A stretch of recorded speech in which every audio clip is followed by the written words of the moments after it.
హల్లెలూయా. ప్రభువును మన రక్షకుడైన యేసయ్య అతి శ్రేష్టమైన నామములో మీ అందరికీ నా వందనాలండి, శుభాలు తెలియజేస్తా ఉన్నాను. వాక్య ధ్యానం కొరకు న్యాయాధిపతుల గ్రంథం 3వ అధ్యాయం 7 నుంచి 11 వచనాలు. కనానీయులతో, హిత్తీయులతో, పెరిజ్జీయులతో, అమోరీయులతో, హివ్వీలతో, యెబూసీయులతో ఇశ్రాయేలీయులు వియ్యమొందినప్పుడు, స్నేహం చేసినప్పుడు వారి జీవితాలలో జరిగినటువంటి దుష్పరిణామాలు ఏంటంటే, ఎవరినైతే వీరు స్నేహించారో, ఎవరితో అయితే వియ్యమొందారో, ఎవరితో అయితే బ్రతకడానికి ఇష్టపడ్డారో ఆ ప్రజల దేవతలని మొక్కడం ప్రారంభించారు. దేవుని ప్రజలు, నిబంధన జనులు, నా కుమారుడని పిలువబడిన వారు, దేవుని చేత విడిపించబడిన విమోచన జనులు అయినటువంటి ఇశ్రాయేలీయులు దైవికమైన నిబంధనను మరిచి కనానీయులతో పొత్తు చేశారు. కనానీయులు అంటే అర్థం ఏంటో సింపుల్గా చెప్పాలంటే, నీ యొక్క నా యొక్క వాగ్దానములను దొంగిలించే దొంగలు. ఎప్పుడైతే నీ జీవితంలో దేవుడు నీకు అనుగ్రహించిన వాగ్దానాల్ని దొంగిలించే పరిస్థితులతో, ఆ మనుషులతో రాజీ పడతావో, నీ భక్తి జీవితంలో అడుగడుగున భక్తిహీన పుత్రాళ్ళు నిన్ను చుట్టుకుంటే. అందుకనే ప్రకటన గ్రంథంలో వ్రాయబడిన మాట ఏంటో తెలుసా? ఎవరునో నీ కిరీటమును అపహరింపకుండా ఏం చేయాలట? జాగ్రత్త పడాలి. స్తోత్రం చెప్పండి. అపవాది దొంగిలించే కొన్ని అమూల్యమైన విషయాలు, అందులో ఒకటి ఏంటో తెలుసా? దేవుడు నీకు ఇచ్చినటువంటి వాగ్దానములను దొంగిలిస్తాడు. దేవుడు నీకు ఇచ్చినటువంటి వాగ్దానాలు ఎంత బలమైనవో, ఎంత స్థిరమైనవో, ఎంత శక్తివంతమైనవో ఒక మాట చెప్తాడండి. నీకు ఎకరం పొలం ఉంది, దానికి సంబంధించినటువంటి కాగితాలు ఇంట్లో మొత్తం వెతికినా నీకు కనబడలేదు. ఏంటి నీ పరిస్థితి? రేపో మాపో ఎవడైనా ఒక శత్రువు వచ్చి ఇది నా పొలం అంటే, కాదు ఇది నాది అని చూపించడానికి నీ వద్ద ఏదైనా ఆధారం ఉందా? అపవాది ఏం చేశాడు? దొంగిలించాడు. నీకున్న ఎకరం పొలానికి ఒక సరి అయిన డాక్యుమెంట్స్ లేకపోతే, ఆధారం, బలము, ధైర్యము, పోరాడే తత్వము ఏమీ లేదు కదా. అట్లాంటిది పొలాల కంటే, స్థలాల కంటే శ్రేష్టమైన దేవుని వాగ్దానం. గట్టిగా కొట్టాలి. హల్లెలూయా, హల్లెలూయా. Promise of God is more than everything in this world. దేనికైనా గొప్పది. ఈ ప్రపంచంలో ఉన్న దేనినైనా అధిగమించగలిగిన ఒక అధికారము కలిగినది దేవుడిచ్చినటువంటి వాగ్దానం. మరి కనానీయులు ఎవరండి? వాగ్దానమును దొంగిలించే దొంగలు. నువ్వెవరితో స్నేహం చేస్తున్నావు? కయ్యానికైనా వియ్యానికైనా సమవుజ్జి ఉండాలంటారు కదా. మరి నీ ఆత్మీయ జీవితానికి తగ్గట్లుగా నీ వాగ్దానాలను నెరవేర్చే దిశలో ప్రోత్సహించే వారిని కలిగి ఉన్నావా? ఉన్న వాగ్దానాలు స్వతంత్రించుకుంటకుండా అడుగడుగునా నిన్ను నిరాశపరిచేటువంటి వ్యక్తులతో బ్రతుకుతున్నావా?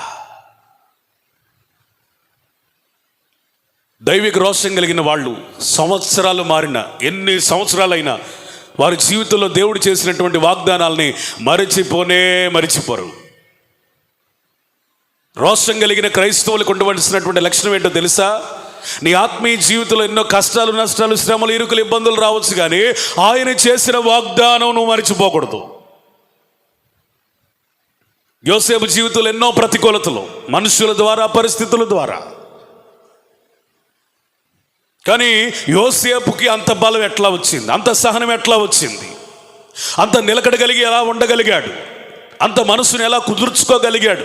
అంత ధైర్యంగా ఎలా నిలబడగలిగాడు? శత్రువుని ఎలా ఎంత సునాయాసంగా ఓడించగలిగాడంటే, ఒకవేళ యోసేపుని కనుక మనం ఇంటర్వ్యూ చేయాల్సి వస్తే ఆయన చెప్పే సత్యం ఏంటంటే, నాకు ఎదుట ఉన్న కష్టాలు కనబడట్లేదు, కానీ ఆయన చేసిన వాగ్దానాలు కనబడుతున్నాయి.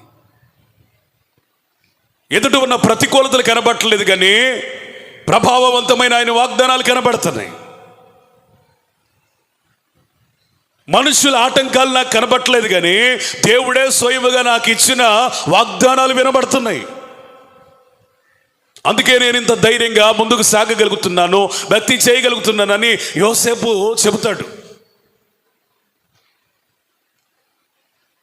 కాబట్టి వాగ్దానాలు అనేవి చాలా శ్రేష్టమైనవి. అది దేవుడు నీకు అనుగ్రహించినటువంటి చెక్ బుక్ లాంటివి. ఏంటిది? Cheque book. దాని మీద ఆయన నీకెంత ఇవ్వాలో సామర్థ్యం రాశాడు. అప్లై చేయగానే వచ్చుటకు కావలసిన ఆయన సంతకం కూడా ఉంచాడు. అందుకని క్రొత్త నిబంధనలో వ్రాయబడిన మాట, దేవుడు మనకిచ్చిన ప్రతి వాగ్దానం యేసుక్రీస్తునందు ఆమేన్ అన్నట్లుగా ఉంది. ఆమేన్ చెప్పండి, గట్టిగా చెప్పాలి ఆమేన్. నీకివ్వబడిన ఏ వాగ్దానమైనా అనబడినటువంటి ఆ యొక్క చెక్ బుక్ మీద యేసుక్రీస్తు యొక్క పేరు వ్రాయబడింది. అది శక్తివంతమైనది. కాబట్టి నీకు కనానీయులతో ఇది మొదలుకొని పొత్తు లేదు. నీ వాగ్దానములను దొంగిలించే దర్శనం లేని వ్యక్తులతో స్నేహం వద్దు. అది నీకు ఉరి. ఇంకా ఎవరితో వాళ్ళు స్నేహం చేశారట? హిత్తీలు. హిత్తీలు అంటే సింపుల్గా చెప్పాలంటే అవిశ్వాసులు. భయం, ఎప్పుడు భయం. విశ్వాసం లేకుండా దేవునికి ఇష్టలై ఉండట అసాధ్యం. It's impossible to please God without faith. నీ జీవితంలో దేవుడు కార్యాలు చేయడానికి రేపేది, ప్రేరేపించేది, త్వరపెట్టేది, అత్యాశక్తితో నీ జీవితంలో అద్భుతాలను జరిగించుటకు ద్వారము తెరచేది ఆయన ఎడల నీకున్న విశ్వాసం. ఈ హిత్తీయుడు అనబడిన వాడు ఏం చేస్తాడు తెలుసా? అసలు దేవుని మీద విశ్వాసం లేకుండా చేసేస్తాడు. దేవుని వాక్యంలో కొన్ని పాపాల గురించి రాయబడింది. అందులో ఒక పాపం ఏంటి తెలుసా? అవిశ్వాసం అనబడిన పాపం. అవిశ్వాసం అనేది ఏంటి చెప్పండి? బలహీనత కాదు, ఇట్స్ ఎ సిన్, పాపం. అందుకని ఈ అవిశ్వాసము కలిగినటువంటి హిత్తీయులతో నీకు స్నేహం వద్దు. అందుకని అపోస్తలుడైన పౌలు అంటున్నాడు, నన్ను బలపరచువని యందు నేను సమస్తం చేయగలుగుతాను. ఆయన వెనక్కి లాగేవాళ్ళు, కృంగదీసేవాళ్ళు, ఇది జరగదు అనేవాళ్ళు చాలామంది ఉన్నారు. కానీ ఏంటయ్యా పౌలుకున్న ధైర్యం అంటే ఆయనకు ఒకటే, తమ దేవుని ఎరిగిన జనులు గొప్ప కార్యాలు చేస్తారు. స్తోత్రం చెప్పండి. ప్రైజ్ ది లార్డ్, హల్లెలూయా. నీకు దేవుని గురించి తెలిస్తే గొప్ప కార్యాలు చేస్తావు. I can do all things through Christ who strengthen me. నెహెమ్యా జీవితంలో కూడా గోడలు కట్టకుండా, ఆటంకపరుస్తూ, అవిశ్వాసానికి గురి చేస్తూ, ప్రలోభ పెడుతున్న టోబియా, సన్బలటులు అనబడిన హిత్తీయులు ఉన్నారు. కానీ స్వరమెత్తి తన ప్రజలతో చెప్తున్న మాట, మనము కట్టుటకు పూనుకొందము రండి. స్తోత్రం, ప్రైజ్ ది లార్డ్. దేవుని మందిరమును కట్టుటకు పూనుకొందము రండి. Praise the Lord. అపవాది ఎంత అవిశ్వాసాన్ని నూరి పోస్తున్నా నెహెమ్యా గుండెల్లో ఆ విశ్వాసపు నిధి తరగలేదు.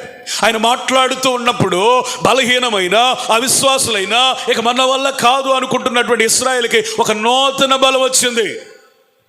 టోబియా మాట వినొద్దు, సన్బలుట్ల మాట వినొద్దు, మనల్ని వ్యతిరేకించి ఎవరి మాట వినాల్సిన అవసరం లేదు. వారు అవిశ్వాసపు వర్గానికి చెందిన వారు. మనమైతే దేవుని మందిరాన్ని కట్టడానికి పూనుకొందాం, నడుము కట్టుదామని ప్రజలకు పిలిపించినప్పుడు దేవుడు వారికి కట్టుటకు సహాయం చేశాడు. ప్రైజ్ ది లార్డ్, హల్లెలూయా. దేవుడు నీ ఆత్మీయ జీవితమును కట్టుకున్నట్టుకు సహాయం చేయిస్తుండగా, విశ్వాసమును నూరి పోస్తూ ఉండగా, టోబియాతో నీకేం పనండి? సన్బలుడితో నీకేం పనండి? అవిశ్వాసాన్ని నూరిపోసే హిత్తీలతో నీకేం పనండి? విశ్వాసులకు అవిశ్వాసులకు జోడు లేదని, పొత్తు లేదని పౌలు చెప్పలేదా? నువ్వెవరితో స్నేహం చేయాలి? విశ్వాసులు విశ్వాసులంటే బాప్తీసం తీసుకున్న విశ్వాసులు కాదు. విశ్వాసులంటే మందిరానికి వచ్చే విశ్వాసులు కాదు. విశ్వాసులంటే నీ ఇంటి పక్కనకే వచ్చి ఏదో మందిరానికి అప్పుడప్పుడు వస్తున్న వాళ్ళు కాదు. విశ్వాసులు అంటే దేవుని బలమును ఎరిగిన, ఆయన పక్షమున కార్యములు చేటుకు నడుము కొట్టుకొనిన వారు. Praise the Lord. హల్లెలూయా, హల్లెలూయా. అపవాది స్వరం ఎప్పుడు అవిశ్వాసాన్ని నూరిపోస్తుంది, దేవుని స్వరం విశ్వాసాన్ని అనుగ్రహిస్తుంది. అపవాది ఎప్పుడు అంటాడు యు కాంట్,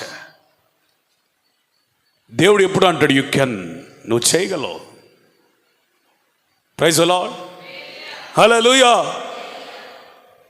ఈ పాట గత రాత్రి నేను మీటింగ్కి వెళ్తున్నప్పుడు 5వ మైల్ దగ్గర ప్రారంభించిన నారాకోడూరు వరకు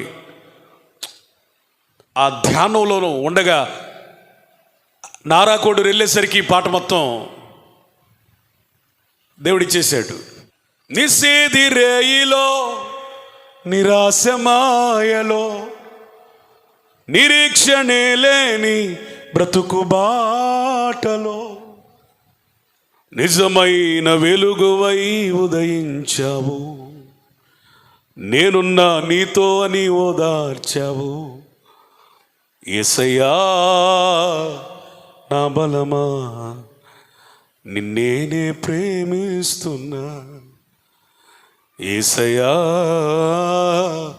నా ఘనమా, నిన్నే ఆరాధిస్తున్నా. దగ్గరగా చెప్పాలి హల్లెలూయా. నిషేధి కమ్మిన రేయిలో నిరాశ ఒక మాయ చేస్తుంది.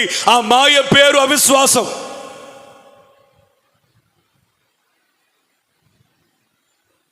యాకోబు జీవితంలో ఇక అయిపోయింది అన్నట్టుగా ఉన్న ఆ చీకటిలో, నిరీక్షణ లేని పరిస్థితుల్లో దేవుడు దర్శనమిచ్చి మాట్లాడుతున్నాడు. నేను నీతో ఉన్నాను, నిన్ను దీవించు వరకు వదిలిపెట్టువాడును కాను. అందుకని నువ్వు ఎవరితో స్నేహం చేయాలి? విశ్వాసులైన వారితో. స్తోత్రం, హల్లెలూయా. అమోరీయులు ఎవరండి? ఈ అమోరీయులు అంటే గర్విష్ఠులు. దావీదంటాడయ్యా, నేను దీనులతో సాంగత్యం చేస్తాను, దీనులతో పొత్తు చేస్తాను. విశ్వాస జీవితంలో కొనసాగించబడుతున్న నీవు నేను ఎవరితో ప్రయాణించాలండి? దీనులతో. ఎవడు తగ్గించుకుంటాడో వాడు హెచ్చించబడతాడు. సాత్వికులు ధన్యులు, వారు భూలోకమును స్వతంత్రించుకుంటారు. సాత్వికులకు దేవుడు ప్రజలను అప్పగిస్తాడు, దేశాన్ని అప్పగిస్తాడు, భూలోకాన్ని కూడా అప్పగిస్తాడంటే సాత్వికం ఎంత బలమైంది? గర్వం బలమైంది కాదు, మనం అనుకునే పిచ్చి మాటలై. నిజమైన బలం తగ్గింపులోనే ఉంది, నిజమైన బలం దీనతలోనే ఉంది, నిజమైన బలం సాత్వికంలోనే ఉంది. అందుకని మనం ఎవరితో స్నేహం చేయాలండి? గర్విష్ఠులతో చేస్తారా? గరిష్ఠులతో చేస్తే ఏముండదు, సాత్వికులతో చేయండి. ఇంకా వాళ్ళు ఎవరితో స్నేహం చేశారండి? పెరుజీలతో చేశారు. అంటే ప్రాకారము లేని వారు. ఒక్క మాటతో చెప్పాలంటే క్రమము లేని వారిళ్ళు. సింప్లిఫై చేసి ఒక్క మాట చెప్పాలంటే పెరుజీలు ఎవరంటే క్రమము లేని అక్రమకారులు, క్రమశిక్షణ లేని వాళ్ళు. దేవుని రాకడ కొరకు సిద్ధపరచబడుతున్న ఒక క్రైస్తవంలో కనబడేటువంటి ఒక ప్రధానమైన గుర్తు ఏంటంటే they have discipline, divine discipline. దైవికమైన క్రమమును కలిగి బ్రతుకుతారు. క్రమం లేకుండా బ్రతకరు. కట్టడలు లేని వారు అక్రమంగా ఉంటారు. దేవుడు మనకి కట్టడలను నియమించాడు కాబట్టి మనం ఏ దేశంలో ఉన్నా, ఏ ప్రాంతంలో ఉన్నా, ఒంటిగా ఉన్నా, 100 మందిలో ఉన్నా క్రమము కలిగి జీవించాలి. Disciplined life, that is called divine life. క్రమం, మాటలో క్రమం, చూపులో క్రమం, వస్త్రంలో క్రమం, ప్రవర్తనలో క్రమం, కూర్చుండుటలో క్రమం, నిలుచుండుటలో క్రమం, పరుండుటలో కూడా క్రమం. అందుకే దావీదు అంటాడు, అయ్యా నేను కూర్చోవటం నీకు తెలుసు, నిలబడటం తెలుసు, నా నడక తెలుసు, నా పడక తెలుసు. అంటే అర్థం ఏంటి? ఆయన అన్ని విషయాలలో దేవుని ఎదుట భయము భక్తి కలిగి క్రమంగా బ్రతుకుతున్నాడు. అందుకనే యోబు కూడా తన అనుభవాలలో నా అడుగులు ఆయన లెక్కించాడు.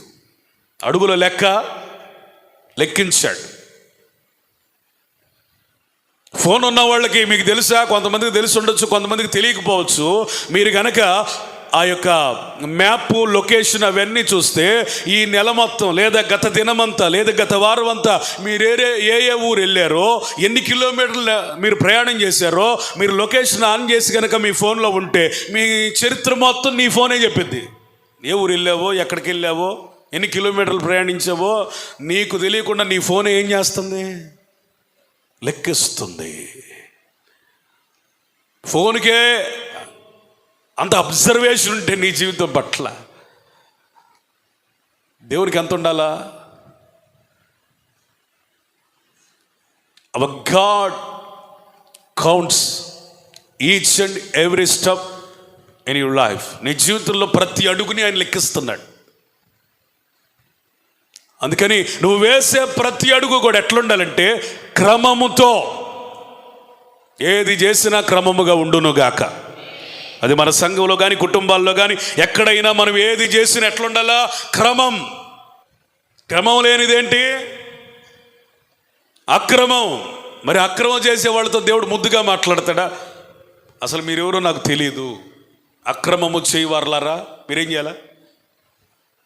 నా ఎదురు నుంచి వెళ్ళిపోండి. ఐ డోంట్ నో, మీరు నాకు తెలియదు. వీళ్ళు అక్రమకారులతో స్నేహం చేశారు. ఇంకా ఎవరితో చేశారు? హివ్వీలో. స్థిరత్వం లేని అస్థిరులు. ఈరోజున్న మాట రేపు ఉండదు, ఈరోజున్న సమర్పణ రేపు ఉండదు, ఈరోజున్న తీర్మానం రేపు ఉండదు. ఈరోజు మొక్కుకున్న మొక్కుబడి రేపు నెరవేర్చలేరు. దేవుని కొరకు బ్రతుకుతామని బ్రతకలేరు. దానియేలు జీవితంలో మనం గమనిస్తే ఆయన అన్ని విషయాలలో మీరు గమనించండి, స్థిరత్వం కలిగిన వాడు. కన్సిస్టెన్సీ, స్థిరమైన మనస్సు, ప్రార్థనలో స్థిరం, సమర్పణలో స్థిరం, ఆ అడుగు జాడలలో పరిశుద్ధతలో స్థిరం. స్థిరము లేని వారికి బైబిల్ ఇస్తున్న పేరు ద్విమనస్కులు, డబల్ మైండెడ్ పీపుల్. ద్విమనస్కుల గురించి దేవుని హెచ్చరిక, ద్విమనస్కులారా నేను మిమ్మల్ని ద్వేషిస్తున్నాను. 2 రకాల నాలుకల ధోరణులు కలిగిన వాడు మనమే ఇష్టపడమే. అసలు ఆ గుణం మనకే ఉంటే దేవుడు ఇష్టపడతాడా? ఈడేంద్ర నాయన, నిన్న ఒక మాట అన్నాడు, ఈరోజు ఒక మాట అన్నాడు. ఇదేమి నాలుకరా? నరవలేని నాలుక ఎటైనా తిరిగిద్ది అన్నట్టుగా కొంతమంది నాలుక ఎట్లా పెడితే అట్లా తిరిగిద్ది. నిన్ను అన్నావుగా అంటే నేను ఎప్పుడు అన్నాను అంటారు మళ్ళీ. ద్విమనస్కులు, డబల్ మైండెడ్ పీపుల్. ద్విమనస్కులతో స్నేహం చేశారు, అస్థిరులైపోయారు వీళ్ళు. తర్వాత వారు ఎబూసీలతో, ఎవరితో? ఎబూసీలు అనగా అపహాసకులు. ఇవన్నీ మీకు చెప్పేశాను. ఒక్కొక్క వారం, కొన్ని అయితే 2 వారాలు కూడా, 3 వారాలు కూడా పట్టింది. మొత్తానికి ఇవన్నీ అయిపోయినాయి. మరి ఇలాంటి వాళ్ళతో స్నేహం చేస్తే దేవుడు నేను తోడుగా ఉంటానయ్యా, దీవిస్తానంటాడా? ఆయన కోపమట వారి మీద మండగా. చాలా జాగ్రత్త.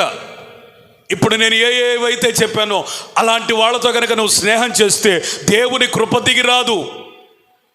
దేవుని కోపం దిగి వచ్చి ఆయన కోపం నీ మీద మండి అంత తాగిద్దా? 8 సంవత్సరాలు కోషన్ రిషాతాయిముకు అప్పగించాడు. ఎన్ని సంవత్సరాలు? 8 years. అప్పగించాడనే మాట చాలా తక్కువ. అమ్మి వేశాడు, సోల్డ్ అవుట్ ఫర్ 8 years. ఎన్ని సంవత్సరాలు? హలో, నువ్వు పాపపు బంధకాల్లో ఉండగా, ఐగుప్తు అనుభవాలలో ఉండగా, బానిస సంఖ్యల మధ్య ఉండగా, చరానుభవాలలో ఉండగా, నిన్ను అపవాది చేతిలో నుండి కొనుక్కున్న దేవుడే అమ్మేశాడంటే నీ జీవితం ఎంత భయంకరంగా ఉంది.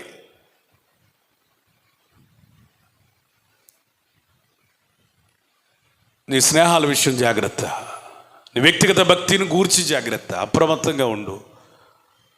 నీ బ్రతుకు గనక బాగుగా లేకపోతే దేవుడు ఏం చేస్తాడు తెలుసా?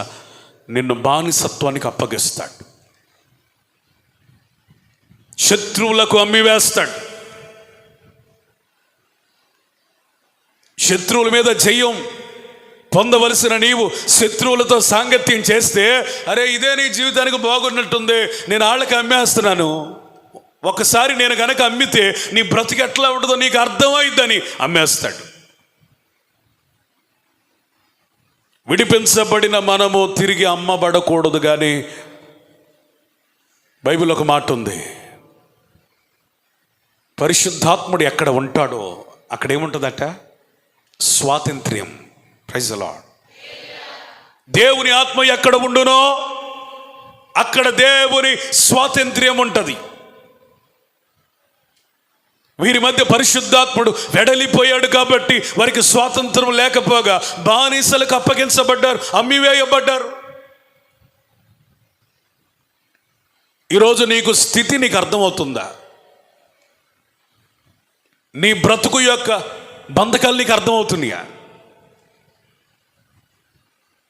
కొంతమంది ఎంత బంధించబడినా, ఎంత దిగజారిపోయినా, ఎంత భక్తిహీనులైనా, ఎంత అమ్మివేయబడినట్లుగా బ్రతుకుతున్నా మేము బాగానే ఉన్నాం, మాకేమైంది అని భక్తి పరుల్లాగా భావిస్తారు. ఇశ్రాయేలీలకి వాళ్ళ స్థితి, వాళ్ళ గతి, వాళ్ళ దుస్థితి, పరిస్థితి అర్థమైపోయింది. అందుకని 9వ వచనం చదువుతారా? ఇశ్రాయేలీయులు యెహోవాకు మొర్రపెట్టగా యెహోవా కాలేబు తమ్ముడైన, చాలండి. ఇశ్రాయేలీయులు యెహోవాకు మొర్రపెట్టగా, చేతులెత్తి స్తోత్రం చెప్పండి, బిగ్గరగా చెప్పాలి హల్లెలూయా. నీ దుస్థితిని ఎరిగిన నీవు ఈ పూట తీసుకోవలసినటువంటి ఒక అడుగు, నువ్వు ఆయన సన్నిధిలోకి వెళ్ళి మొర్ర పెట్టాలన్న ఒక నిర్ణయం. ఎలా జరిగితే అలా జరిగింది అనేవాడు అవిశ్వాసి. నేను ప్రార్థిస్తే నా చరిత్ర మారింది అనేవాడు విశ్వాసి. నేను ప్రార్థించినా ప్రార్థించకపోయినా నిన్నెలా ఉందో ఈరోజు కూడా అలాగే ఉంటుంది అనుకునేవాడు మూర్ఖుడు. నేను ప్రార్థన చేస్తే గతించిన శాప దినములన్నీ దేవుడు కొట్టివేయబోతున్నాడు అనుకునేవాడు దైవిక రోషము కలిగిన వాడు. ఏ గుంపులో ఉంటావు? వీరికి ఒక రోషం, నిజమేనా ఆయన నీకు కన్నీరు మిగిల్చాం, నిబంధనలోంచి తొలగిపోయాం, మా జీవితాలు నీకు అసహ్యతను పుట్టించాయి, జుగుప్సను కలిగించాయి, మాకు అర్థమైపోయింది, నిన్ను గాయపరిచాం, ఆయాసానికి గురి చేశాం, బాధ పెట్టాం అని దేవుని సన్నిధిలో తిరిగి వారు కన్నీళ్లు విడవడం, ప్రార్థన చేయటం, ఆయన సన్నిధి వైపు చేతులెత్తడం ప్రారంభించారు. చేతులెత్తే స్తోత్రం చెబుతారా? హల్లెలూయా. నువ్వెంత దిగజారిపోయినా, ఎంత లోతున పడిపోయినా, నువ్వు కనుక చేతులెత్తితే ఆయన వలె సహాయం చేయగలిగిన సమరయుడు మరొకడు లేడు. నువ్వు అనుకుంటున్నావు అపరాధ భావంతో, నేను ఇన్ని చేశాను కదా, దేవుడు నన్ను క్షమిస్తాడా, నన్ను లేవనెత్తుతాడా, నాకు నిరీక్షణ ఉందంటావా? లేదులే, ఆయన అడగటం బాగోదులే. ఏం అడుగుతాం? హెచ్చరించినప్పుడు మార్గాలు మలుచుకోలేకపోయాం కదా, గద్దించినప్పుడు భయపడలేదు కదా,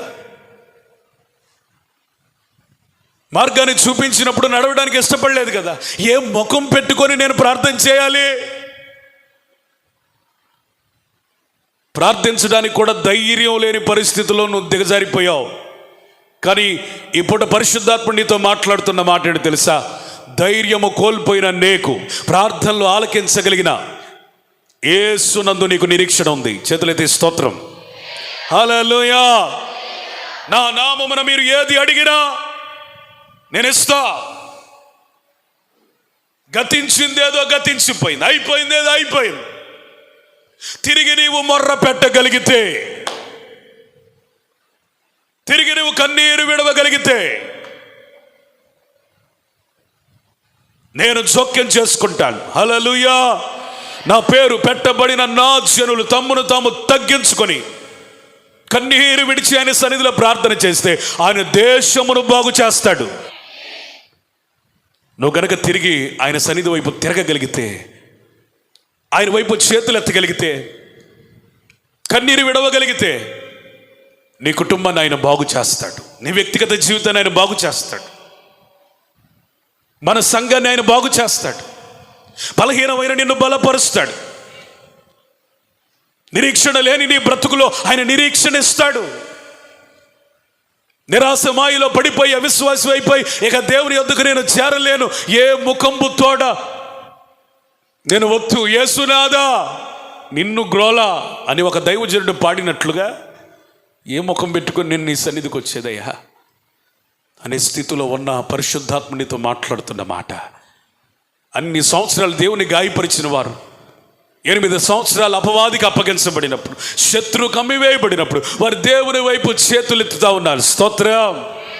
430 సంవత్సరాల ఐగుప్తు సంఖ్యల్లో, ఇనప సంఖ్యల్లో, చెరల్లో ఉన్న ఇశ్రాయేలీలు మూలుగులను వినిన దేవుడు వారి మధ్యకు దిగి వచ్చాడు. Praise the Lord. హల్లెలూయా. ఈ పగటి వేళ నీకు కలుగుతున్న నిరీక్షణ ఏంటో తెలుసా? నీవు గనక ఏడవగలిగితే నీ ఇంటిలోనికి దిగి వస్తాడు. నీవు గనక ఏడగలిగితే నీ కుటుంబంలోనికి వస్తాడు, నీ వ్యక్తిగత జీవితంలోనికి వస్తాడు. నీకు ఏడవడం రాగలిగితే ఆయన వేగముగా దిగి వస్తాడు. మూలుగో. నీ స్థితిని మార్చగలిగిన దేవుడు నీతో మాట్లాడుతున్నాడు. ఏడువో, కన్నీరు విడువో, ఆయన వైపు తిరిగి చూడు, చేతులెత్తో. ఇశ్రాయేలీయులు చేతులెత్తారు. 7 సంవత్సరాలు మిద్యానీయులకు అప్పగించబడ్డారు. తినడానికి తిండి లేదు, నిరాశ్రయులైపోయారు. బ్రతకడం భయం అయిపోయింది. అలాంటి పరిస్థితులలో వారు దేవునికి ప్రార్థన చేయటం ప్రారంభించారు. స్తోత్రం చెబుతారా? Praise the Lord. హల్లెలూయా. బిగ్గరగా స్తోత్రం చెప్తారా? హల్లెలూయా. న్యాయాధిపతులు 6:7.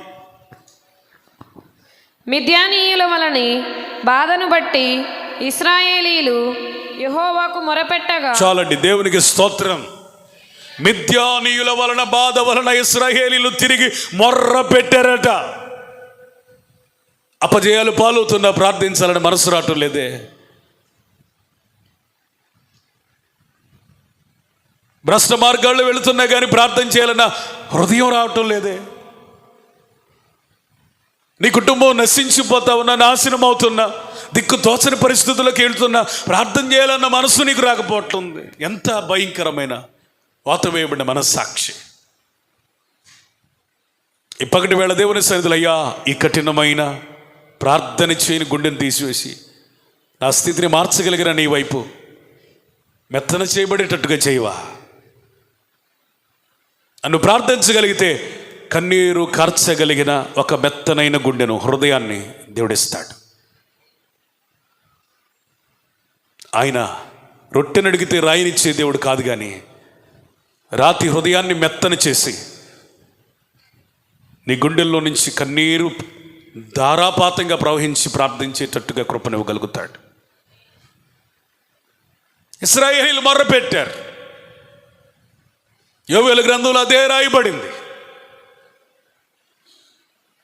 పెద్దలారా, దేశపు కాపురస్తులారా, సేద్యగాండ్లారా, ద్రాక్ష తోట కాపరులారా, మత్తులారా, యాజకులారా, బలిపీఠమునొద్ద పరిచర్య చేయు పరిచారకులారా, నా సేవకులారా, మీరు తిరిగి ప్రార్థించండి. స్తోత్రం.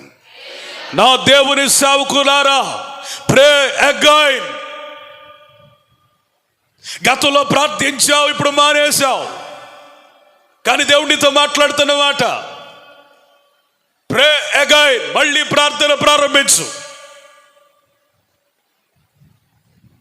ఎందుకో తెలుసా? యోవేలు గ్రంథంలో ఎంత భయంకరమైన పరిస్థితులు కనపడుతున్నాయి అంటే, ఆహార సమృద్ధి లేదు, తినడానికి లేదు. నీ జీవితంలో ఆత్మ సంబంధమైన ఆత్మీయ సమృద్ధి లేకపోయినా నువ్వు ఎలా ఏడవకుండా, ఎలా కన్నీరు విడవకుండా ఉండగలుగుతున్నావు?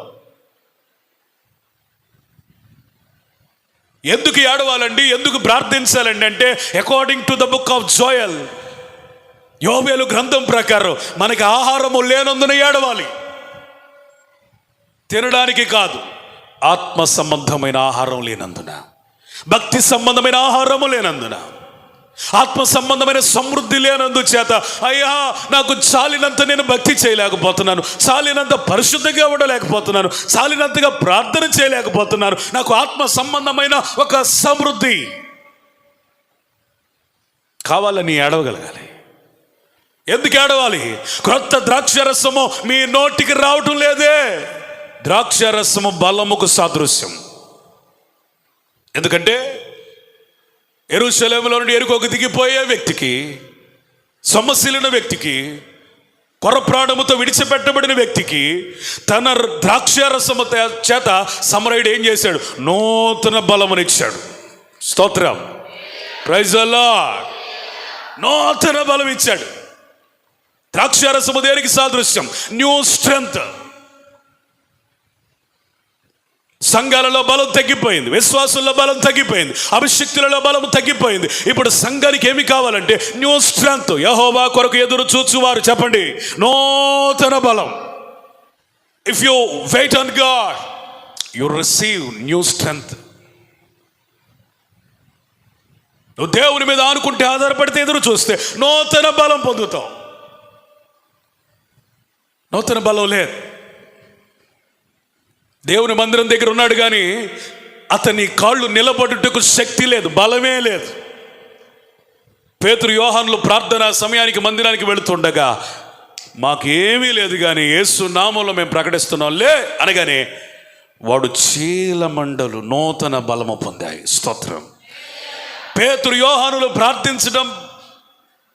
ప్రార్థనా సమయాన్ని ఎరిగిన వారు కాబట్టి ప్రార్థించడానికి మందిరానికి వెళుతుండగా ఒక బలము లేని వాడు నూతన బలం పొందాడు. నేను అంటాను, ఈరోజు నీ జీవితం కూడా ఎట్లా ఉందో తెలుసా? మందిరము వెళ్ళపట్ట ప్రార్థనా సమయమున ప్రార్థన చేయలేని చీల మండలములు బలహీనపరచబడి పుట్టుకుంటివాని బ్రతుకు ఎట్లా ఉందో అలాగా ఉంది. ఇప్పుడు పేతురు వలె నువ్వు ప్రార్థన చేయగలిగితే నువ్వు తిరిగి నిలబడతావు, లేచి నిలబడతావు. నూతన శక్తిని ప్రభు ఇవ్వబోతా ఉన్నాడు. ప్రభుని ఆరాధిస్తావు. ఈ నూతన బలం నీకు రావాలంటే నీకు ఒక ప్రార్థనా సమయం ఉండాలి. నూతన బలం లేదు, బలము లేదు. దావీదు వలె నీ బలముకు ఆధారమైన యేసయ్యను ప్రేమించగలిగితే నీకు బలం వస్తుంది. అయ్యా రాజకీయంలో నా బలం లేదయ్యా, డబ్బులో నా బలం లేదయ్యా, మనుషుల్లో నా బలం లేదయ్యా. యెహోవా నా బలమా, నేను నిన్ను ప్రేమిస్తున్నాను. నీకు బలమై ఉన్న దేవునికి ఆనందగానం చేయి, నువ్వు బలం పొందుతావు. ఎందుకు మనం ప్రార్థించాలయ్యా అంటే, కొట్లలో ధాన్యం లేదు. యోవేలు గ్రంథంలో ఏమి లేదు? There is no revelations. ప్రత్యక్షతలు లేవు.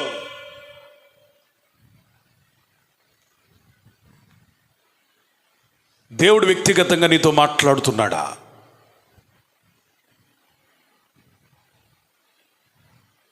నేటి సంఘంలో అనేక మంది విశ్వాసులు ఎందుకని నీరుగారిపోతున్నారంటే, there is no personal intimacy with God.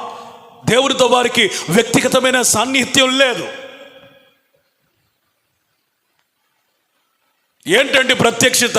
What is meant by revelation? దేవుడు నీతో మాట్లాడడమే ప్రత్యక్షత, పెద్ద అర్థమేమి లేదు. స్తోత్రం, హల్లెలూయా. దేవుడు నీతో మాట్లాడకపోవడమే గుడ్డితనం, ఆయన నీతో మాట్లాడడమే ప్రత్యక్షత. ఏలీ కన్నులు మందముగా ఉన్నాయి, అదే టైంలో సమూయేలు దేవుని సన్నిధిలో దేవుని స్వరం వింటున్నాడు. ఇక్కడ ఇద్దరు కనపడుతున్నారు. ప్రత్యక్షత లేనివాడు, ప్రత్యక్షతను పొందుకుంటున్నవాడు. ప్రత్యక్షత కలిగిన వాడు మాత్రమే ఉజ్జీవానికి కారకునిగా మార్చబడగలుగుతాడు. ఆమెన్ చెప్తారా? హల్లెలూయా. Revelation is a great way for the revival. ఉద్యమం రావాలంటే ప్రత్యక్షతలు కలగాలి.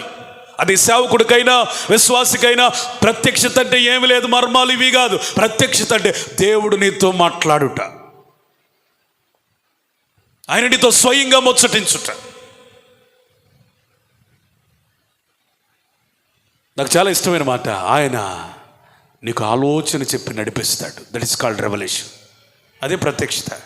నువ్వు ఎటు వెళ్ళాలో నీకు అర్థం కాదు, కానీ ఇది అప్రత్యక్షత అయితే, గ్రుడ్డితనం అయితే, ఆయన నీతో మాట్లాడి నడిపించడమే ప్రత్యక్షత. స్తోత్రం, హల్లెలూయా. కొట్లలో ధాన్యం లేదు. ఎవరైతే ప్రార్థన చేస్తారో దేవుడు వారితో మాట్లాడతాడు. నాతో దేవుడు మాట్లాడట్లేదండి, నీకు ప్రార్థన లేదు. భయంకరమైన ఆకలి అవుతుంది, ఇంటి వారు ఆహారాన్ని సిద్ధపరుస్తున్నారు. పేతురు ఆత్మవశుడై ప్రార్థన చేస్తున్నాడు, దేవుడు దర్శనము ద్వారా మాట్లాడుతున్నాడు. అది ప్రత్యక్షత. అప్పటి వరకు యూదులకు మాత్రమే పరిమితమైపోయిన పేతురు గారి పరిచర్య అన్యులకు విస్తరించడానికి గల కారణం ప్రార్థన. నీ వ్యక్తిగత జీవితంలో, భక్తి జీవితంలో, మన సేవా జీవితంలో విస్తరించాలంటే ప్రత్యక్షతలు ఉండాలి. అంటే కొట్ల నిండా ధాన్యం ఉండాలి. స్తోత్రం, హల్లెలూయా. యోసేపు యొద్ద ధాన్యం ఉంది కాబట్టి ప్రపంచ దేశాలన్నీ యోసేపు యొద్దకు వచ్చాయి. నీ దగ్గర ప్రత్యక్షత ఉంటే అనేకులు నీ యొద్దకు వస్తారు. హల్లెలూయా.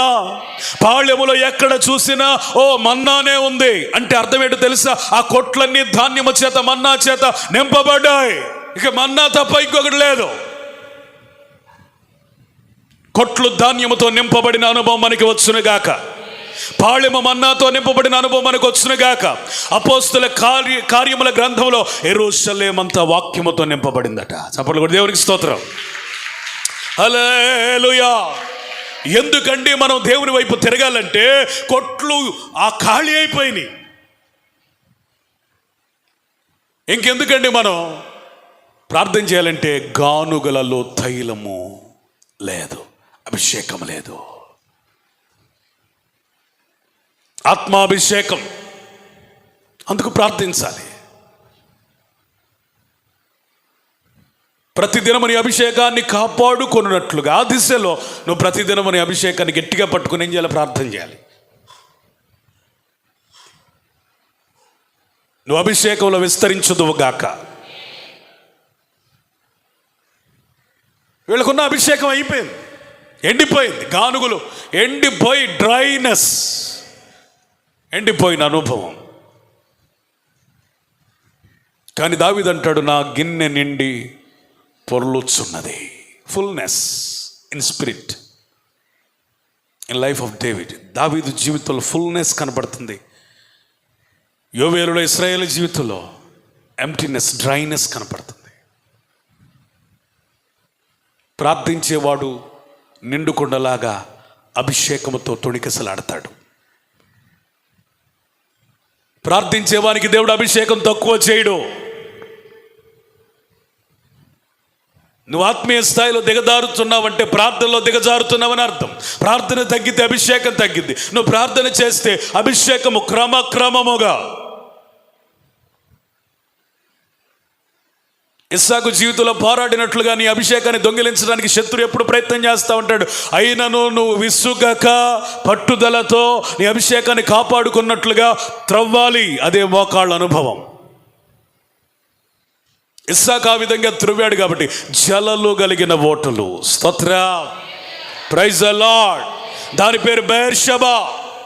బెయేర్షెబా అంటే ఒక ప్రత్యేకమైన స్థలం, విశాల స్థలం. ఎడము కలుగజేశాడు. Anointing will separate you from this world. అభిషేకం నిన్ను ప్రజల నుంచి వేరు చేస్తుంది. అభిషేకం నిన్ను బెయేర్షెబా అనుభవంలోనికి నడిపించింది. హల్లెలూయా, హల్లెలూయా. నీకున్న అభిషేకం ఇతరుల కంటే నిన్ను ప్రత్యేకముగా, నీ మీద ఉన్న ఆత్మాభిషేకం ఒక బెయేర్షెబా అనుభవంలోనికి. అందుకని ఆత్మ కావాలి. ఇంకా ఎందుకని ప్రార్థించాలో ఒకసారి యోవేలు గ్రంథం 1:10. పొలము పాడైపోయాను. పొలం అనగా సంఘం పాడైపోయింది, అందుకని ప్రార్థించాలి. సంఘ క్షేమము కొరకు పానార్పణంగా పోయబడిన పౌలు జీవితంలోకి ఒకసారి తొంగి చూద్దాం.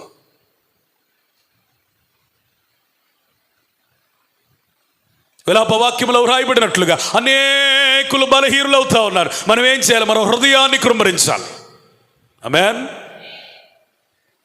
పొలం పాడైపోతుంది, సంఘమనబడిన పొలం. ఇంకా ఎందుకు ప్రార్థించాలండి? 11వ వచనం, భూమి మీద పైరు చెడిపోతుంది. పైరు అనగా ఆత్మలు, విశ్వాసులు.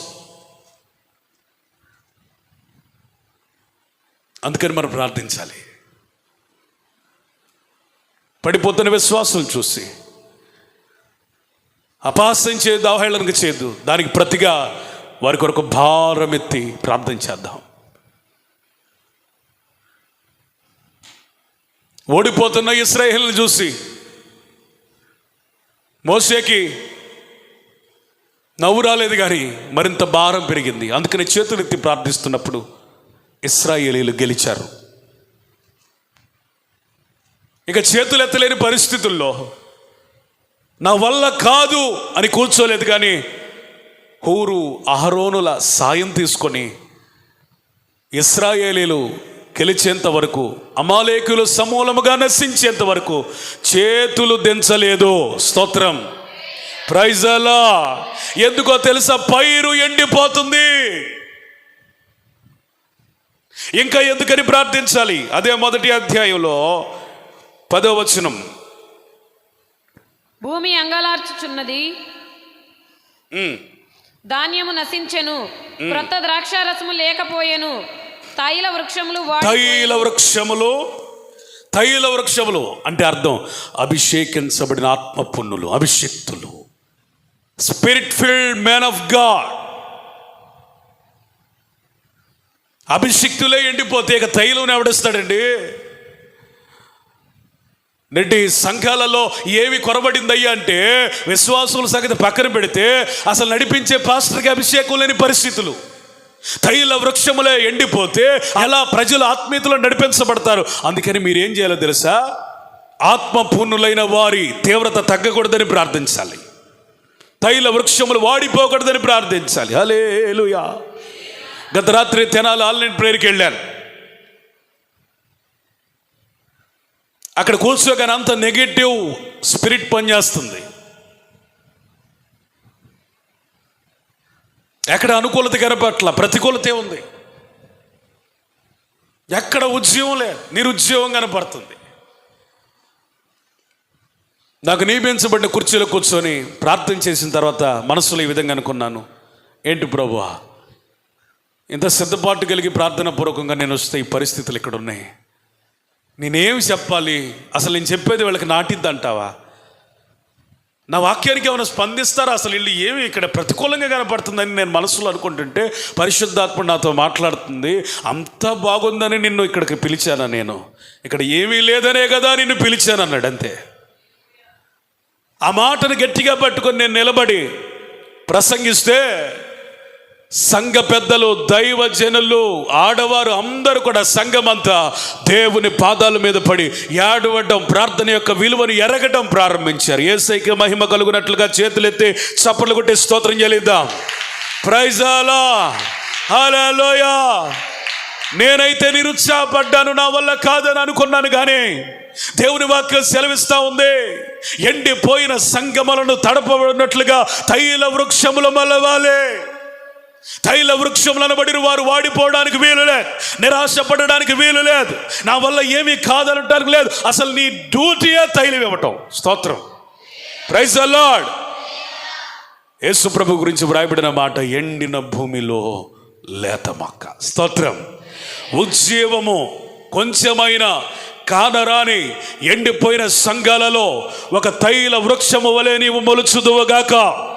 ఆమేన్. ఉజ్జీవము కనబడని ప్రాంతాలలో ఒక తైల వృక్షము వలె వ్యాపించుదువుగాక. బిగ్గరగా చెప్పాలి, ఉజ్జీవము లేని వారికి ఒక తైల వృక్షము వలె నువ్వు కనబడుదువుగాక. చప్పట్లు కొట్టి దేవునికి స్తోత్రం చెప్దాం. ఆత్మ సహాయం తీసుకుందాం. నువ్వు చప్పట్లు కొడుతూ ఉండగా ఒక ప్రార్థన చేయి. నేను నా కుటుంబమునకు ఒక తైల వృక్షం అవ్వాలయ్యా, ఈ సంఘమునకు ఒక తైల వృక్షం అవ్వాలయ్యా, ఇతరులకు తైల వృక్షం అవ్వాలయ్యా, నా తైలమును ఇవ్వాలి. హల్లెలూయా, హల్లెలూయా, హల్లెలూయా.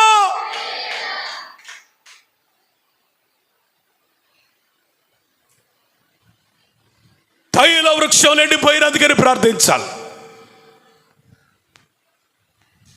తిరిగి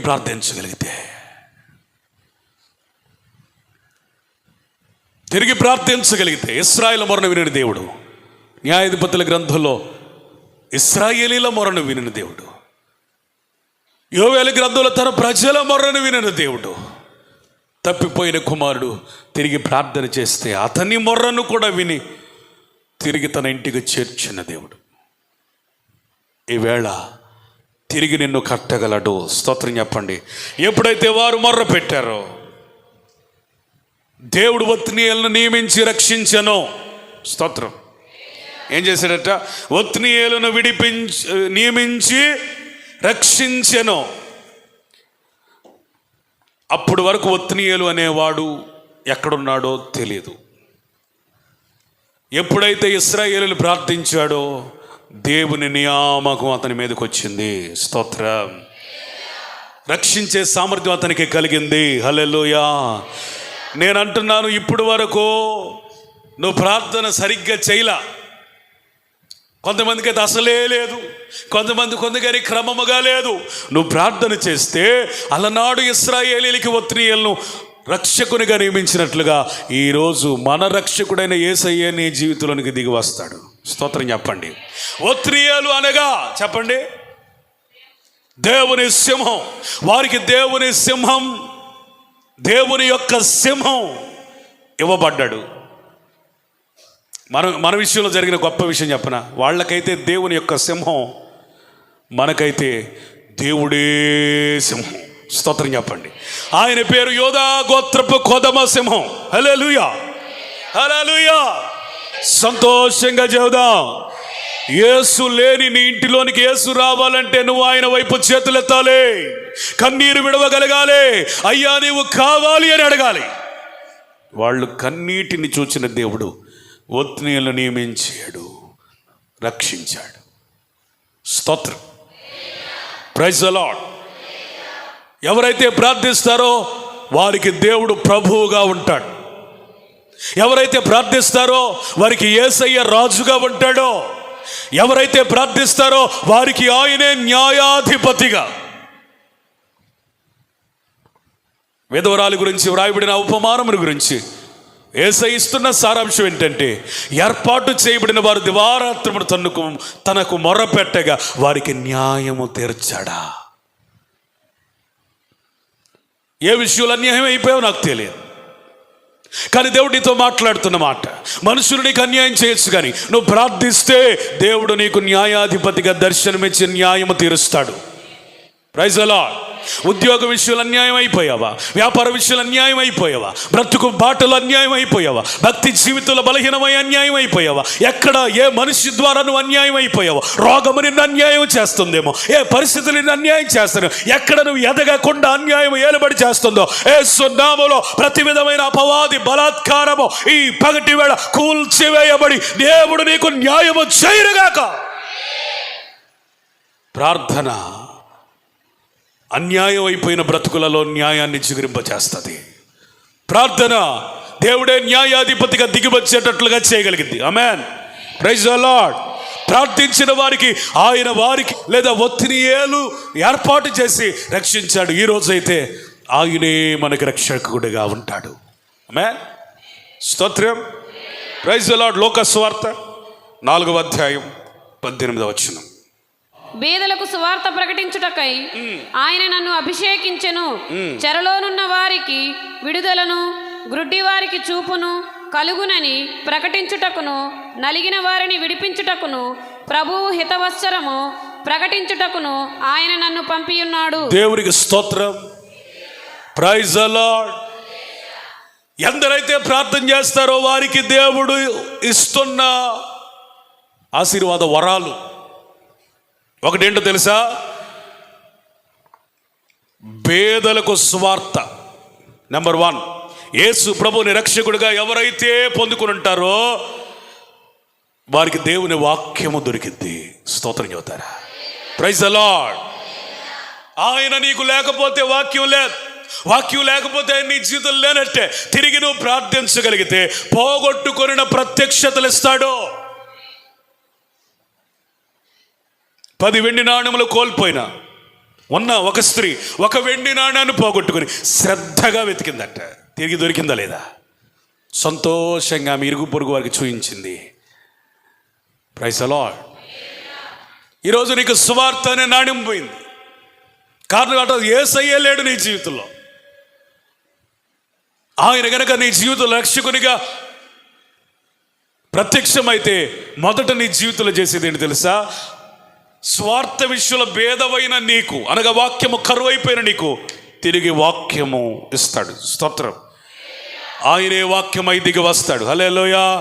వాక్యమై ఉన్నవాడు ఆయనే, ప్రకటించువాడు ఆయనే, గ్రహింప చేయవాడు ఆయనే, ఒప్పింప చేయవాడు ఆయనే, నిన్ను సిద్ధపరిచేది కూడా ఆయనే. స్తోత్రం చెప్పండి.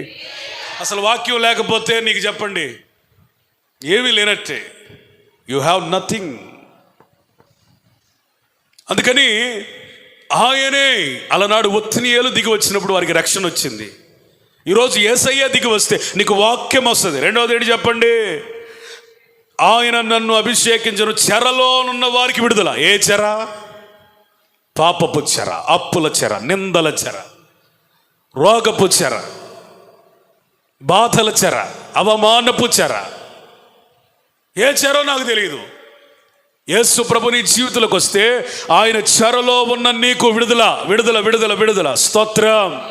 ఆయన ఏమండి పౌలు శీలలు పాటలు పాడి ప్రార్థన చేస్తేనే తోటి ఖైదీల సంఖ్యలు విడిపోయాయంటే అసలు దేవుడే వచ్చి నీ జీవితంలో విడుదల కలుగునుగాక అన్నాడంటే నీకున్న చెర ఏమవుతుంది?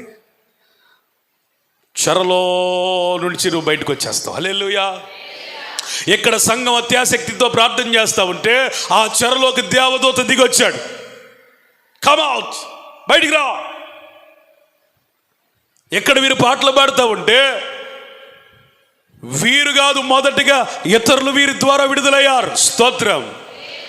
వీరికి కనబడుతున్న చెర, అసలు చెరలో వేసిన జైలు అధికారికి చెరే ఉన్నట్టుగా లేదు, కానీ పాపం అనే చెరలో ఉన్నాడు. ఆ రాత్రి అతడు బయటకు వచ్చాడు. హల్లెలూయా.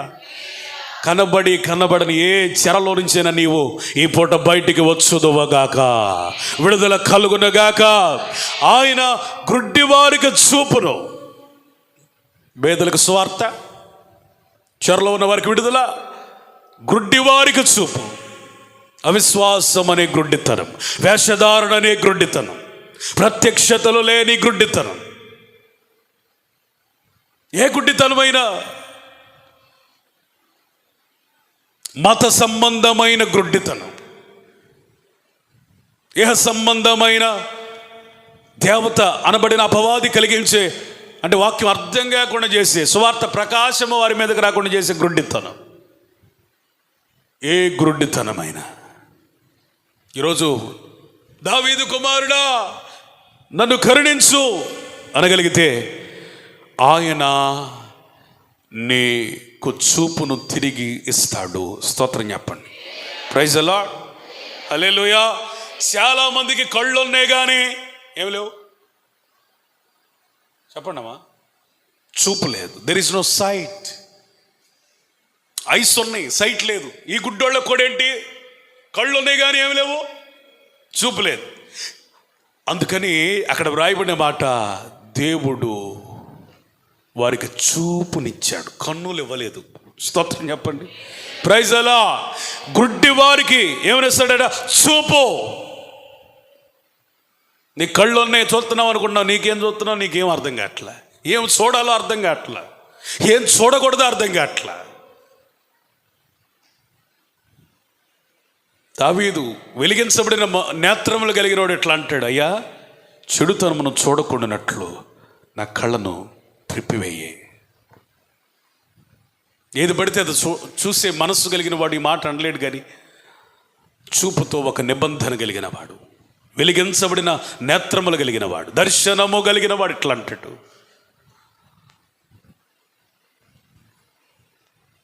కన్నులున్నాయి, చూపు లేదు. ఆయన తాకగానే వారికి చూపు వచ్చింది, చూపు రాగానే వారు వెంబడించారు. స్తోత్రం. ఈరోజు నువ్వేమి చూడలేకపోతున్నావు నాకు తెలియదు. కొంతమందికి చూపు ఉంటుంది కానీ విశ్వాసపు చూపు ఉండదు. అందుకని అపోస్తలుడైన పౌలు అన్నాడు, we are walking not by sight only by faith. మేము కన్ను చూపు ద్వారా లేకపోతే వెళ్ళి చూపు ద్వారా నడవట్లేదు కానీ విశ్వాసము ద్వారా.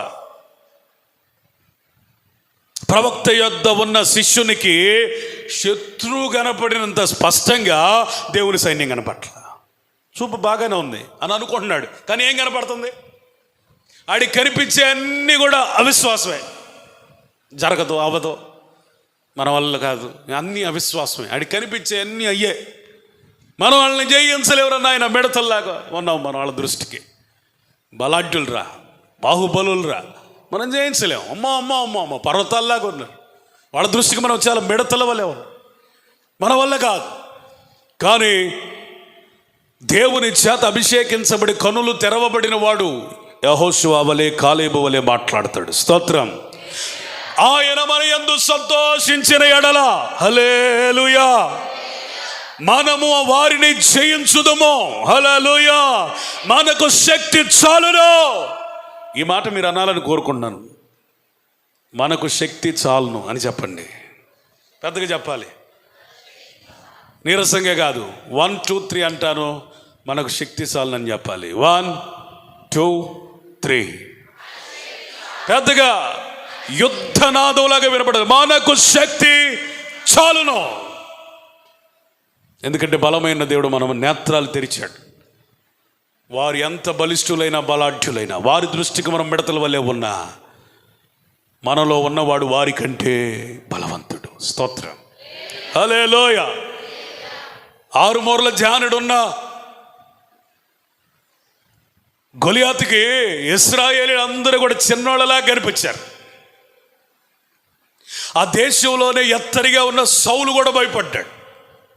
అతనికి నేత్రాలు బాగానే కనపడుతున్నాయి. బాగా కనపడటం అంటే అవిశ్వాసపు నేత్రాలు. అమ్మో అమ్మో అమ్మో ఆ గొలియాతును మనం ఎక్కడ జయిస్తాం? మూల కూర్చున్నాడు ఆయన.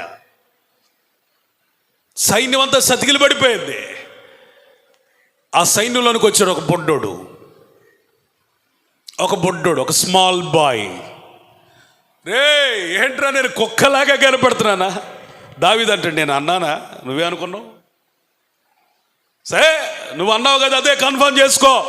నువ్వు నా దృష్టికి కుక్కవే. చప్పట్లు కూడా దేవునికి స్తోత్రం చెప్పండి. Praise the Lord. హల్లెలూయా. వీళ్ళందరూ చతికిలబడినట్లుగా నేను చతికిలబడను. ఎందుకంటే వీరు కళ్ళు ఉన్నాయి, వీరు చూసేది వేరు. నాకు కళ్ళు ఉన్నాయి, నేను చూసేది వేరు. వారి దర్శనము వేరు, నా దర్శనము వేరు. నేను యెహోవా పేరట వస్తున్నాను, వారి ఖడ్గములతో వస్తున్నారు. నేను యెహోవా పేరట వస్తున్నాను. నేను ఇప్పుడు నేను జయించబోతా ఉన్నాను. నీ తలను తీసి పక్కకు నేను ఊరు వాడ నేను దేవుడిని మహిమపరచబోతా ఉన్నాను అన్నాడు. చంపాడు, తల తీసేసాడు, యెరూషలేముకి వెళ్ళాడు. స్తోత్రం చెప్పండి.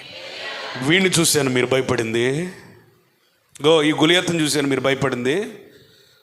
మీ కళ్ళు ఏం కళ్ళు రా? విశ్వాసపు కళ్ళు. మారండి రా నాయన. నాలాగా విశ్వాసపు కళ్ళు సంపాదించుకోండి. వాటి మీరు చూశారు పర్వతంలాగా, నేను ఒక కుక్కలాగా చూసా. స్తోత్రం. పర్వతము కంటే మించిన పేరు నా యేసుది. హల్లెలూయా. అందుకే నేను జయించగలిగాను.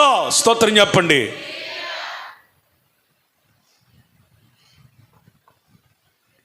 దావీదుకు 10,000. స్తోత్రం. 10,000 అంటే అర్థం ఏంటి తెలుసా?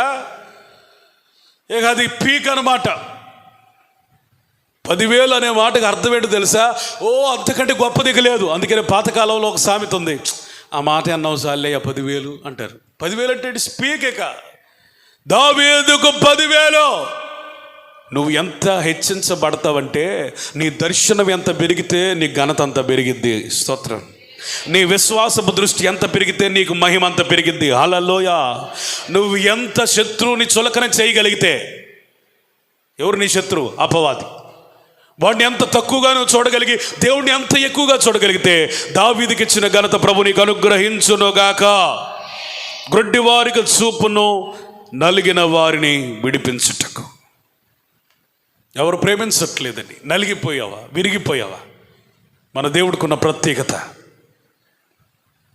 నలిగిన రెల్లును విరువని దేవుడు, విరిగిన మనసును లక్ష్యము చేస్తాడు. నలిగిన వారిని మరింతగా నలిపిద్ది ఈ లోకం, విరిగిన వారిని ఇంకా విరగొట్టాలని చూసిద్ది ఈ ప్రపంచం. కృంగిపోయిన వాడిని ఇక కూలిపోయేటట్టుగా, నేల రాలిపోయేటట్టుగా చేసింది ఈ మనిషి మనస్తత్వం. కానీ మన దేవుడు నలిగిన రెల్లును ఇంకా నలిపే దేవుడు కాదు, లక్ష్యం చేసే దేవుడు, విరిగిన మనస్సు ఎడ లక్ష్యము కలిగిన దేవుడు. స్తోత్రం. నలిగి నలిగి నలిగి భయభ్రాంతులతో ఒంటిగా మిగిలిపోయిన గిద్యోనుని మరింత నలపడానికి దేవుడు ప్రయత్నం చేయలేదు, కానీ అతనికే తెలియని ఒక శక్తిని ప్రవహింపజేసేటట్టుగా చేశాడు. అదేంటో తెలుసా?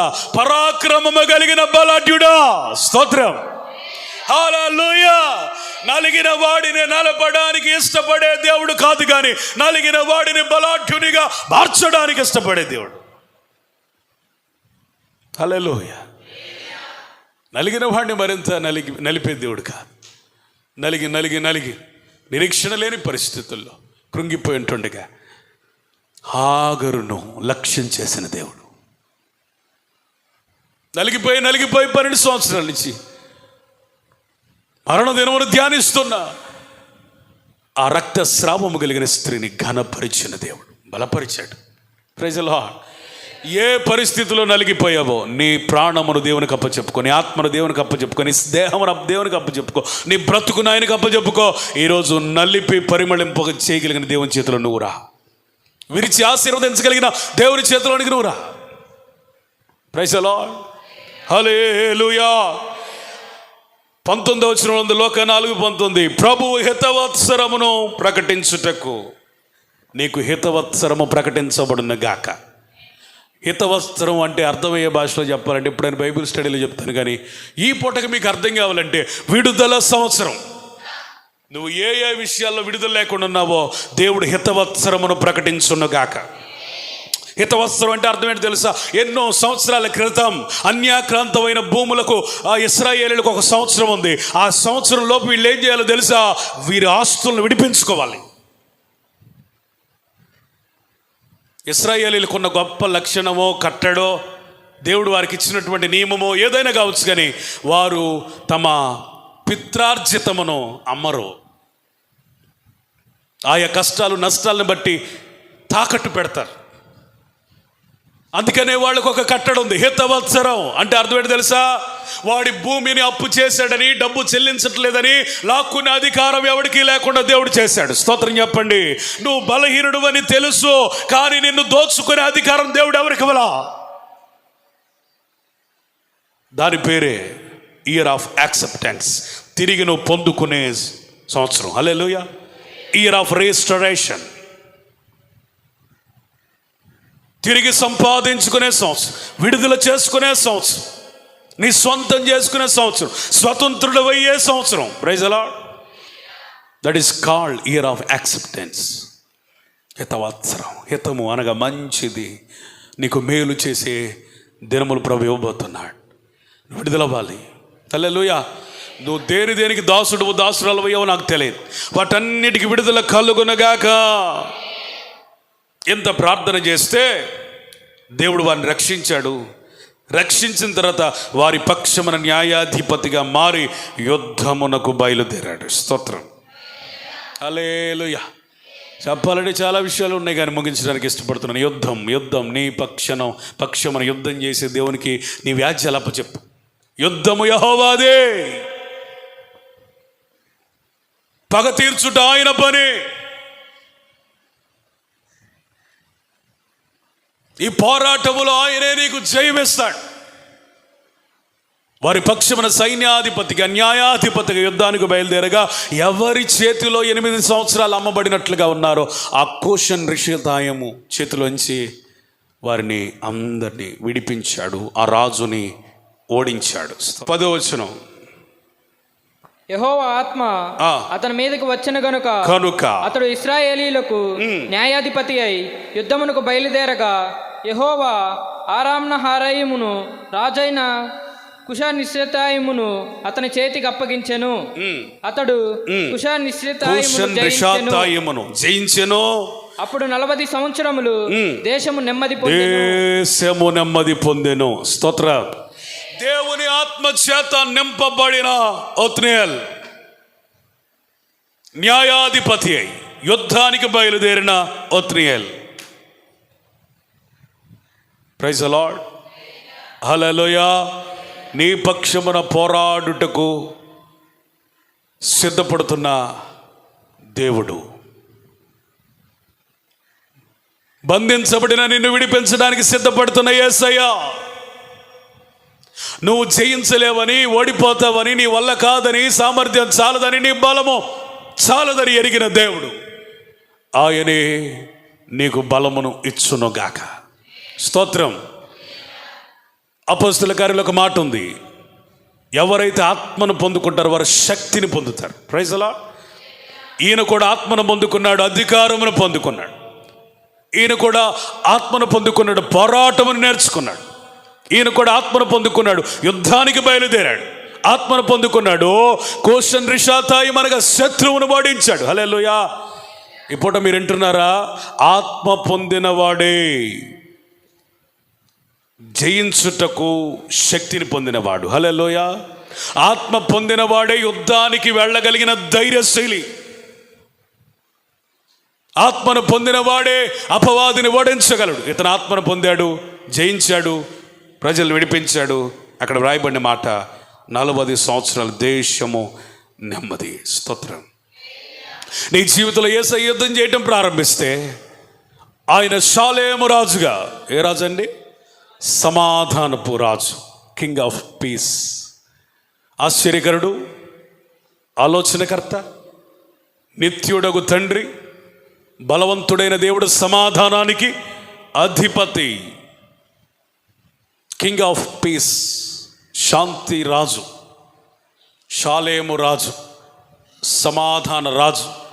నీ ఇంట్లో, నీ కుటుంబంలో, నీ జీవితంలో, నీ భక్తి జీవితంలో నీకు నెమ్మది లేదంటే అర్థం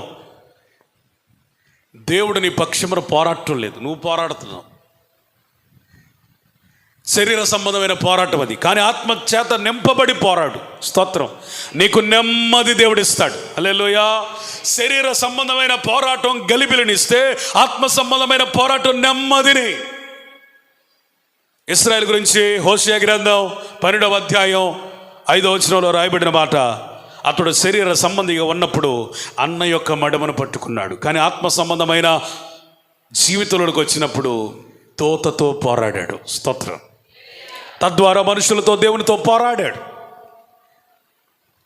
తద్వారా అతనికి మరణ భయం పోయి నెమ్మది కలిగింది. హల్లెలూయా. గిద్యోను గురించి కూడా వ్రాయబడిన మాట, అతని ఏలుబడి కాలంలో 40 సంవత్సరం దేశం నిమ్మళముగా ఉందట. ఎన్ని సంవత్సరాలు? ఇన్ని సంవత్సరాలు ప్రయాస ఏమైంది? భారం ఏమైంది? కరువు ఏమైంది? ఆహారాన్ని దోచుకునే శత్రువు ఎక్కబోయాడు. నిరాశ్రయుని చేసిన, భయభ్రాంతుని చేసిన శత్రువు రాజులు, వాడి సైన్యం ఏమయ్యారు? ఇంతకాలము వారి మీద క్యాప్టివిటీ, అధికారం నిలబడి చేసినాడు, ఒక్కడు కూడా అడ్రస్ లేకుండా పోయాడు. 40 సంవత్సరాలు శత్రువు అనే వాడే లేకుండా నెమ్మదిగా బ్రతికారు. స్తోత్రం. హల్లెలూయా. స్తోత్రం. నీకు నెమ్మది ఉండాలంటే శత్రువు ఉండకూడదు.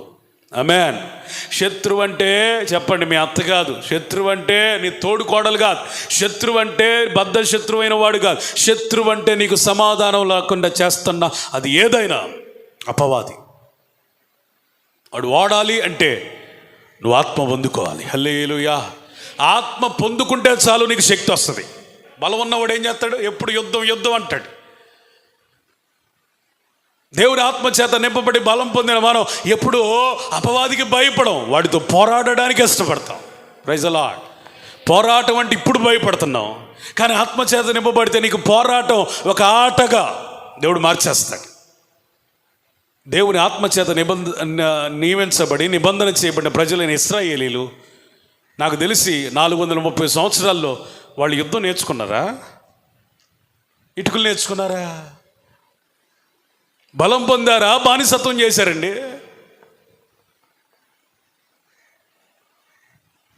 వాళ్ళకి యుద్ధం ఎవరు నేర్పించారు? ఎప్పుడైతే దేవుని ఆత్మచేత పగలు మేఘస్తంభమై రాత్రి అగ్నిస్తంభమై నడిపిస్తున్న దేవుని ఆత్మచేత వారు నింపబడ్డారో వారికి యుద్ధం ఆటోమేటిక్గా వచ్చేసింది. స్తోత్రం. ప్రాక్టీస్ ఏమీ లేదు, హల్లెలూయా. రిహార్సల్ ఏమీ లేదు, పూర్వపు అభ్యాసం ఏమీ లేదు. కానీ ఆత్మదేవుడు గతములో నువ్వు చెయ్యని దానిని చాలా పర్ఫెక్ట్గా, చాలా ప్రొఫెషనల్గా చేసే కృపనిస్తాడు. చేతులైతే స్తోత్రం చెప్పు. హల్లెలూయా. ఆత్మ పొందుకున్న వాడు గతంలో ఏ అనుభవం లేకపోయినా పర్ఫెక్ట్గా, ప్రొఫెషనల్గా చేస్తానికి దేవుడు కృపనిస్తాడు. హల్లెలూయా. అప్పుడు వరకు ఏ బరువును మోసిన అనుభవం లేని ఒక ఆవులు మందసాన్ని చాలా పర్ఫెక్ట్గా మోసాయి. స్తోత్రం. చాలా సమర్థవంతంగా మోసాయి. హల్లెలూయా. దేవుడు ఎక్కడ ఉంచమన్నాడు అక్కడికి తీసుకెళ్ళిపోయాయి. హల్లెలూయా.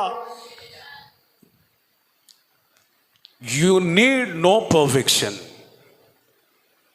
No professionalism, no knowledge regarding anything.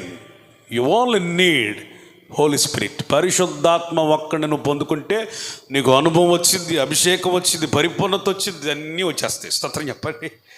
హల్లెలూయా. ఆయన ఆత్మచేత నింపబడి శత్రువు మీదకి వెళ్ళి జయించాడో, ఓడించాడో. దేశం నెమ్మదిగా, ఇది మొదలుకొని నీ కుటుంబంలో నెమ్మది విస్తరించునుగాక, నీ సరిహద్దులలో నెమ్మది కలుగునుగాక, మన సంఘంలో నెమ్మది ఉండునుగాక, సమాధానం ఉండునుగాక. అట్టి కృప ప్రభువు అనుగ్రహించునుగాక.